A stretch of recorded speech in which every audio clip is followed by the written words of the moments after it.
ಶಿರೂರು ಬಳಿಯ ರಾಷ್ಟ್ರೀಯ ಹೆದ್ದಾರಿ 66ರಲ್ಲಿ ಗುಡ್ಡ ಕುಸಿದು 11 ಜನರ ಮಣ್ಣಿನಲ್ಲಿ ಕೊಚ್ಚಿ ಹೋಗಿದ್ದರು. ಅದರಲ್ಲಿ 8 ಜನರನ್ನ ಈಗಾಗಲೇ ಪತ್ತೆ ಮಾಡಿದ್ದು, ಇನ್ನುಳಿದ ಕೇರಳ ಮೂಲದ ಲಾರಿ ಚಾಲಕ ಅರ್ಜುನ್, ಶಿರೂರಿನ ಲೋಕೇಶ್ ನಾಯ್ಕ್ ಮತ್ತು ಜಗನ್ನಾಥ ನಾಯ್ಕ್ ಎಂಬುವರಿಗಾಗಿ ಹುಡುಕಾಟ ನಡೆಸಲಾಗಿತ್ತು. ಆದ್ರೀಗ ಲಾರಿಯೊಳಗೆ ಅರ್ಜುನ್ನ ಮೃತದೇಹ 2 ತುಂಡಾಗಿ ಪತ್ತೆಯಾಗಿದೆ. ಜುಲೈ 16ರಂದು ಸಂಭವಿಸಿದ್ದ ಗುಡ್ಡ ಭೂಕುಸಿತದಲ್ಲಿ ಕೇರಳದ ಕೊಜ್ಜಿಕೋಡು ಮೂಲದ ಲಾರಿ ಚಾಲಕ ಅರ್ಜುನ್ ಲಾರಿ ಸಮೇತ ನಾಪತ್ತೆಯಾಗಿದ್ದರು. ಅರ್ಜುನ್ ಲಾರಿ ಸಮೇತ ಗಂಗಾವಳಿ ನದಿಯಲ್ಲಿ ಕೊಚ್ಚಿ ಹೋಗಿರುವ ಸಾಧ್ಯತೆ ಮೇರೆಗೆ ಸತತ 3 ದಿನಗಳ ಕಾಲ ಹುಡುಕಾಟ ನಡೆಸಿದರೂ ಅರ್ಜುನ್ ಬಗ್ಗೆ ಯಾವುದೇ ಸುಳಿವು ಸಿಕ್ಕಿರಲಿಲ್ಲ. ಇದೀಗ ಗಂಗಾವಳಿ ನದಿಯಲ್ಲಿ ನಡೆದ 3ನೇ ಹಂತದ ಕಾರ್ಯಾಚರಣೆಯ 6ನೆಯ ದಿನ ಶವ ಮತ್ತು ಲಾರಿ ಎರಡನ್ನೂ ಪತ್ತೆ ಹಚ್ಚಲಾಗಿದ್ದು ದಡಕ್ಕೆ ತರಲಾಗಿದೆ.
ನಿವೃತ್ತಿ ಸೇನಾಧಿಕಾರಿ ಇಂದ್ರಬಾಲನ್ ನಿರ್ದೇಶನದಲ್ಲಿ ಈ ಕಾರ್ಯಾಚರಣೆ ನಡೆದಿದೆ. ಕಳೆದ 6 ದಿನಗಳಿಂದ ನಡೆದ ಕಾರ್ಯಾಚರಣೆಯಲ್ಲಿ ಹಲವು ವಸ್ತುಗಳು ಪತ್ತೆಯಾಗಿದ್ದವು. ಇದರಲ್ಲಿ ಕೆಲವು ಲಾರಿಗೆ ಸಂಬಂಧಿಸಿದ್ದಾದರೆ ಕೆಲವು ಹೋಟೆಲ್ಗೆ ಸಂಬಂಧಿಸಿದ್ದವು. ಸರ್ಕಾರ 10 ದಿನಗಳ ಕಾರ್ಯಾಚರಣೆಗೆ ಅನುಮತಿ ನೀಡಿತ್ತು. ಇದೀಗ 6ನೇ ದಿನವೇ ಯಶಸ್ಸು ಸಿಕ್ಕಿದೆ.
ಗೋವಾದಿಂದ ತರಿಸಲಾದ ಡ್ರಜ್ಜರ್ನೊಂದಿಗೆ ಗಂಗಾವಳಿ ನದಿಯಲ್ಲಿ ಶೋಧ ಕಾರ್ಯ ನಡೆಸಲಾಗಿತ್ತು.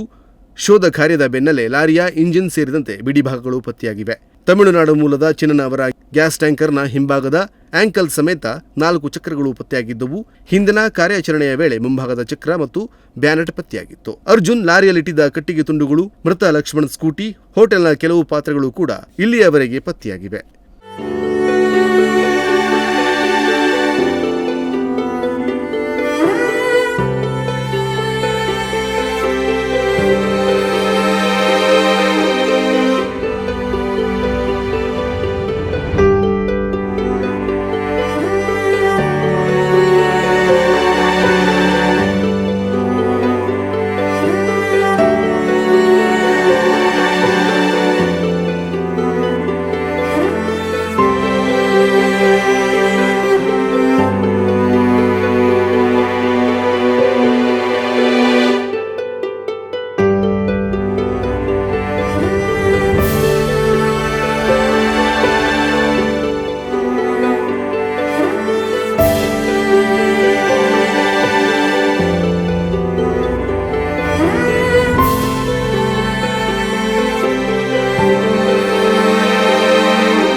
ಶೀರೂರು ಗುಡ್ಡ ಕುಸಿತದ ಮೊದಲ ಹಂತದಲ್ಲಿ 17 ದಿನ ನಡೆದರೆ ಎರಡನೇ ಹಂತದ ಕಾರ್ಯಾಚರಣೆ 8 ದಿನ ನಡೆದಿತ್ತು.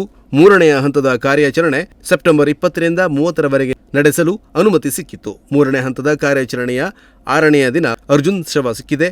ಇನ್ನೂ ಸ್ಥಳೀಯ ಇಬ್ಬರಿಗೂ ಶೋಧ ಕಾರ್ಯ ಮುಂದುವರಿಯಲಿದೆ. Nudisiri news desk Honnavar.